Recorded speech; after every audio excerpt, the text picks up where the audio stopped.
नमस्ते। थर्ड आई में आपका स्वागत है।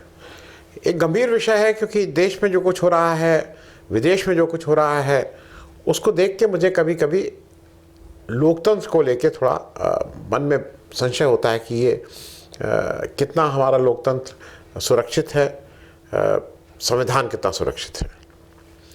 ये बात मैं इसलिए कह रहा हूँ कि एक चीज़ समझ लीजिए, इस दुनिया में मोटे तौर पे जो जितने देश हैं उसमें करीब 65% देशों में लोकतंत्र कहा जाता है। अब लोकतंत्र नॉर्थ कोरिया में भी कहा जाता है, मतलब वो भी उस 65% में आता है। और 35% देश ऐसे हैं जहाँ पे लोकतंत्र नहीं है, राजशाही है, कुछ है, मतलब लोकतंत्र नहीं है। मोटे तौर पे मैंने ये आपको बताया। इस चीज़ को दो तरह से देखा जा सकता है और एक इसको देखने का नज़रिया है, दुनिया की एक बड़ी रैंकिंग होती है, यूनिवर्सिटी ऑफ वुज़बर्ग जो है उसको करती है, ranking of countries bye quality of democracy. आप भी गूगल कर सकते हैं। ये जो मेरे पास अभी है उसमें एक रैंकिंग दी गई है, उसमें 176 देश का टोटल रैंक है और उसमें उन्होंने डेमोक्रेसी को, और ये 2-3 साल पुराना रैंक है, नया रैंक इनकी नहीं मिल पाई है मुझे। उसमें उन्होंने डेमोक्रेसी के जहाँ जिन देश में जो कहते हैं कि हमारे यहाँ डेमोक्रेसी है, उसमें 5 कैटेगरीज बनाई हैं। एक वो बनाए हैं वर्किंग डेमोक्रेसी, जहाँ पे डेमोक्रेसी सब कुछ ठीक ठाक चल रहा है, इंस्टीट्यूशंस काम में है। और उसमें जो वर्किंग डेमोक्रेसी है उसमें जो शुरू के 5-7 नाम मैं पढ़ दे रहा हूँ: Denmark, Norway, Finland, Sweden, Germany, Switzerland, Netherland, New Zealand, Belgium, Costa Rica. ये पहले 10 हैं। फिर है डेफिशिएंट डेमोक्रेसी, थोड़ी कमी है डेमोक्रेसी में। उसमें भी मतलब ये जो वर्किंग डेमोक्रेसी हैं उसमें कुल वर्किंग डेमोक्रेसी देश दुनिया में 34 को वो वर्किंग मानते हैं, फिर वो डेफिशिएंट मानते हैं। यूनाइटेड स्टेट्स ऑफ अमेरिका में भी डेफिशिएंट डेमोक्रेसी के जो पैरामीटर्स हैं वो पूरी तरह से फुलफिल नहीं होते हैं। उन्होंने अपना एक चार्ट बनाया है, उसके पॉइंट्स भी दिए हुए हैं, मैं उस पर अभी नहीं जा रहा। फिर आती है हाइब्रिड रिजीम, कुछ व्यक्तिवाद भी है, कुछ मतलब डायरेक्शन ये लग रहा है कि ये व्यक्ति शायद डिक्टेटरशिप की तरफ बढ़ रहे हैं। और दुनिया के उस 176 देशों में भारत में हाइब्रिड रिजीम इस सर्वेक्षण के अनुसार है और भारत पूरे दुनिया में 176 में 50वें नंबर पर आता है, 85वां नंबर है भारत का। फिर मॉडरेट ऑटोक्रेसी है और फिर हार्ड ऑटोक्रेसी है। मॉडरेट ऑटोक्रेसी बोला जाता है, डिक्टेटरशिप नहीं, ऑटोक्रेसी आजकल एक नया टर्म चल गया है। नॉर्थ कोरिया से भी एक, उसके पीछे भी नॉर्थ कोरिया 175 हैं, एरिट्रिया है एक, उसमें ये सब हार्ड वो हैं नाम ऐसे, Yemen, Saudi Arabia, China, south Sudan, China में भी वोट पड़ते हैं, south Sudan, Syria, Qatar, Palestine, Gaza, Sudan, Palestine, West Bank, Somalia, ये सब हार्ड ऑटोक्रेसी हैं। ये मैंने अच्छा, और जो मॉडरेट ऑटोक्रेसी है उसमें क्यूबा आता है, इजिप्ट आता है, ईरान आता है, ये सब मॉडरेट ऑटोक्रेसी। कुछ एक ये भी चला वो भी चला, ऐसे वो सुप्रीम लीडर बन गए खमैनी साहब, तो बाकी उनका नहीं, लेकिन सुप्रीम लीडर बन गए। ये बात मैं इसलिए कह रहा हूँ कि देश के हमारे जो प्रधानमंत्री जी हैं उनकी एक टेंडेंसी मुझे कभी कभी थोड़ा चिंता में डालती है।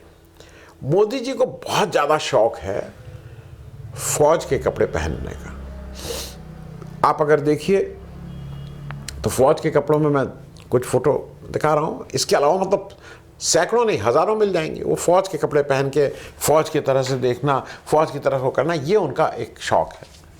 मन में इच्छा है तो कहीं वो शौक़ भी है। मैं अब एक चार्ट आपको दिखा रहा हूँ, क्योंकि वो चार्ट इसलिए दिखा रहा हूँ कि ज़रा समझ लीजिए कि कहाँ किस दिशा में देश जा रहा है, किस दिशा में देश का नेतृत्व का रोल मॉडल क्या है। ये जो चार्ट है ये आपको दिखा रहा है 10 largest democracies in the world. दुनिया में जनसंख्या के हिसाब से जो 10 सबसे बड़े ऐसे देश जहां पे डेमोक्रेसी है उसका ये चार्ट है। 1 2 3 4 5 6 7 8 9 10 ये आप देख रहे हैं। इंडिया सबसे बड़ी जनसंख्या, इंडिया की लार्जेस्ट, यूएसए की ओल्डेस्ट लेकिन नंबर 2 पे, फिर Indonesia, Brazil, Pakistan, Nigeria, Bangladesh, Russia, Mexico और जापान। फिर आपके इसके सामने मैंने जब दूसरा कॉलम आप देख रहे हैं तो वहाँ पे है हेड ऑफ गवर्नमेंट कौन है। देखिए, एक हेड ऑफ स्टेट होता है, एक हेड ऑफ गवर्नमेंट होता है। जैसे भारत में हेड ऑफ स्टेट प्रेसिडेंट है, head of government prime minister है। हेड ऑफ स्टेट जो गवर्नमेंट जो हमारे राष्ट्रपति जी हैं वो supreme commander of Indian arm forces हैं, तो वो वर्दी पहन के घूमे उसमें कोई दिक्कत नहीं है। लेकिन हमारे जो सरकार जो गवर्नमेंट के हेड जब इसको पहन रहे हैं तब वहाँ पे चिंता होना स्वाभाविक है। अब कौन क्या है ये मैंने लिख दिया है। इंडिया में नरेंद्र मोदी साहब प्राइम मिनिस्टर हैं, वो हेड ऑफ गवर्नमेंट हैं। यूएसए में head of government Donald Trump president हैं। वहाँ पे प्राइम मिनिस्टर का पद नहीं, वहाँ प्रेसिडेंट है, वही हेड ऑफ एग्जीक्यूटिव भी होता है। इंडोनेशिया में प्रेसिडेंट हैं, वो हेड ऑफ स्टेट भी हैं, हेड ऑफ गवर्नमेंट भी हैं। ब्राज़ील में लूला साहब जो हैं वो हेड ऑफ स्टेट भी हैं, हेड ऑफ गवर्नमेंट भी हैं। पाकिस्तान में लेकिन हमारे तरह है, शहबाज शरीफ जो हैं वो प्रेसिडेंट भी हैं और प्राइम मिनिस्टर भी हैं। और पाकिस्तान के बारे में ख़राब चीज़ ये है कि उनके जो जनरल साहब हैं आसिम मुनीर को अमेरिका जो oldest democracy in the world, सबसे ताकतवर देश दुनिया का देश अमेरिका में, उनके प्रेसिडेंट जनरल साहब को बुला के खाना ही नहीं खिला रहे हैं, उनसे उनके राजनीतिक चर्चा करेंगे आपका देश कैसे होगा और आपके देश, इस तरह की चर्चा कर रहे हैं, जो कि फिर से एक बहुत खतरनाक दृश्य दिखाता है। नाइजीरिया में टिनुबू साहब जो हैं वो फिर प्रेसिडेंट का मतलब हेड ऑफ स्टेट भी हैं और हेड ऑफ गवर्नमेंट भी हैं। बांग्लादेश में मोहम्मद यूनुस साहब प्राइम मिनिस्टर नहीं हैं।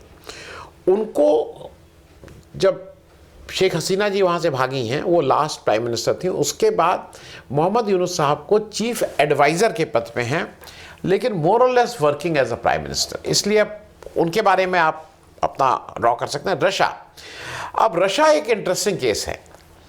रशिया में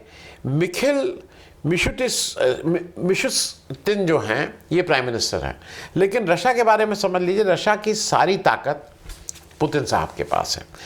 पुतिन साहब पढ़ाई लिखाई के बाद केजीबी ज्वाइन किए, उनकी खुफिया एजेंसी 15-16 साल उसमें काम किए, फिर पॉलिटिक्स ज्वाइन किए और 1999 से 2000 तक ये प्राइम मिनिस्टर थे। फिर ये प्रेसिडेंट हुए 2000 से 2008। वहाँ पे प्रेसिडेंट 8 साल का टर्म होता है। फिर ये प्राइम मिनिस्टर हो गए 2008 के बाद, 2008 से 2012 4 साल के लिए। फिर ये प्रेसिडेंट हो गए 2012 में। फिर क्या हुआ कि ये फिर दूसरा टर्म हुआ इनका 2012 वाला।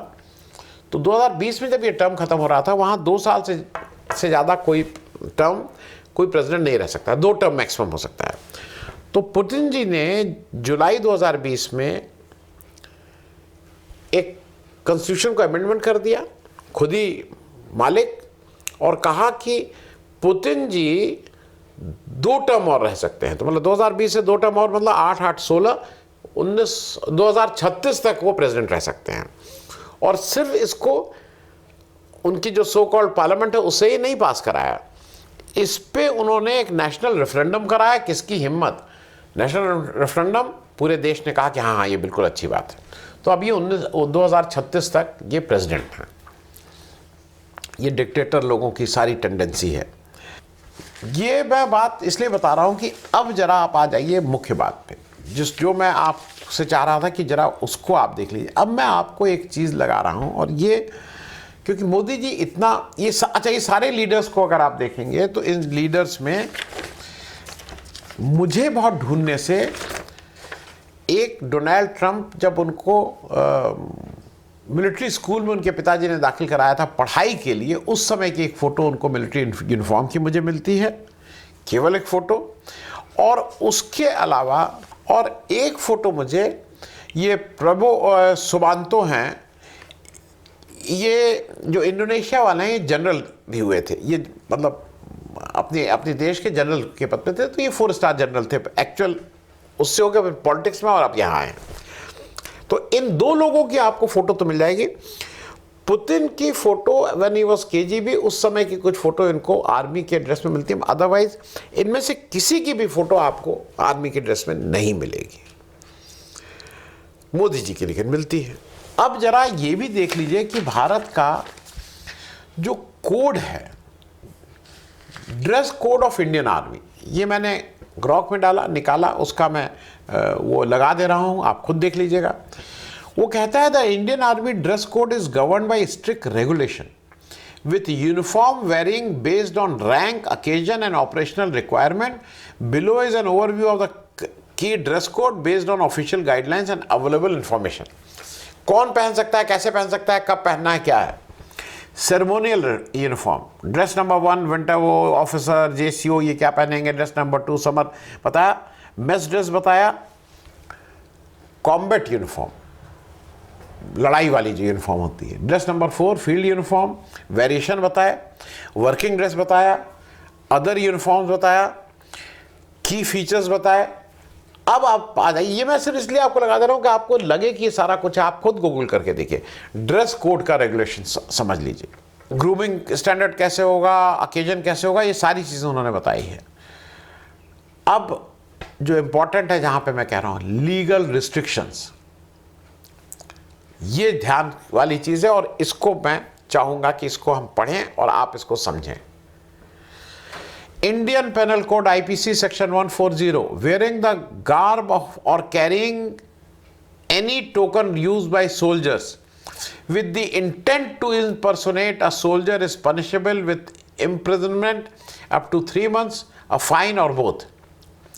दूसरा, Indian army act 1950, unauthorise use of military uniform, insignia और accoutrements is strictly regulated to prevent misuse or misrepresentation. तीसरा, official secrets act, wearing military uniform to deceive or gain access to a restricted area, ये उन्होंने कर दिया। exceptions कौन है, official permission, civilians may wear military style clothing for specific purpose like film production, theatrical performance, historical वो, but only with the prior approval from the military authorities or relevant government bodies. ये जो हमारे नेताजी पहन के घूम रहे हैं, इन्होंने क्या, या तो ये थिएटर के करते हैं, इवेंट करते हैं जैसा कहा गया है, तो क्या उसकी परमिशन लेके करते हैं? वहाँ पे भी परमिशन लेनी है अगर आप इवेंट कर रहे हैं, अगर आप ड्रामा कर रहे हैं तब भी आपको परमिशन लेनी है। उसके बाद का सुन लीजिए, ceremonial context, certain ex serviceman और NCC मेंबर्स मे वियर स्पेसिफिक यूनिफॉर्म्स। मेरी नज़र में तो ये ना एक्स सर्विसमैन है ना NCC है। Commercially available clothing, camouflage pattern clothing sold in market, सबका वो बता रहे हैं कहाँ कहाँ क्या नहीं है। मैं ये, और ये वाइड रिस्ट्रिक्शन, सिक्योरिटी कंसर्न्स हैं, रिस्पेक्ट फॉर द फोर्सेस है। सबसे बड़ी चीज़ जो है wide restriction, respect for the forces है, फौज के प्रति आदर भाव है। मैं ये बात इसलिए कह रहा हूँ कि मोदी जी जिस ढंग से फौज के यूनिफॉर्म को लगातार पहनते हैं, उससे मुझे कभी कभी खतरा लगता है। वो डिसरिस्पेक्ट टूवर्ड्स दी फौज है ही, आर्मी मिलिट्री के प्रति फौज है ही, लेकिन एक जो मन में कहीं दबी हुई चीज़ है, इस दुनिया के जितने ताकतवर डिक्टेटर हुए हैं वो भी मैंने ग्रॉक में निकाला है और वो भी मैं नीचे आपके साथ फिर शेयर कर दे रहा हूँ। दुनिया के जो ग्रॉक के अनुसार जो सबसे बड़े डिक्टेटर हुए, एडोल्फ हिटलर आर्मी यूनिफॉर्म पहनते थे, जोसेफ स्टालिन आर्मी यूनिफॉर्म पहनते थे, माओ जेडुंग आर्मी यूनिफॉर्म पहनते थे, Pol Pot Cambodia, Kim Jong जो नॉर्थ कोरिया के मिलिट्री यूनिफॉर्म पहनना अच्छा लगता है, सद्दाम हुसैन इराक, ईदी अमीन। मैं सिर्फ ये बताना चाह रहा हूँ, ये जितने लोग हैं, गद्दाफी, ये सब लोग मिलिट्री यूनिफॉर्म पहनना पसंद करते हैं। और ये मिलिट्री यूनिफॉर्म पहनना कहीं ना कहीं उस मानसिकता को बताता है कि मन में कहीं ना कहीं अरमान है कि एक दिन हम तानाशाह बनेंगे और एक दिन हमारे सामने कोई भी कुछ प्रश्न करेगा तो उसको हम मतलब देशद्रोह, राष्ट्रद्रोह कुछ भी बोलते रहेंगे। तो पहली चीज़ मुझे ऐसा लगता है कि जो भी बीजेपी में और लोग हैं वो अपने नेतृत्व से कहें कि ये वायलेशन ऑफ ड्रेस कोड है। अगर आप बिना किसी लिखित परमिशन है तो भाई मुझे नहीं मालूम है, लेकिन अगर आप इस तरह के ड्रेस कोड आर्मी वाले पहन रहे हैं तो वो सेना के प्रति अनादर का भाव है।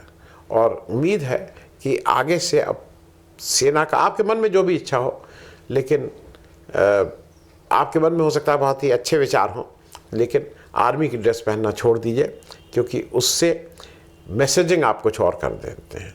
थैंक यू सो मच, धन्यवाद।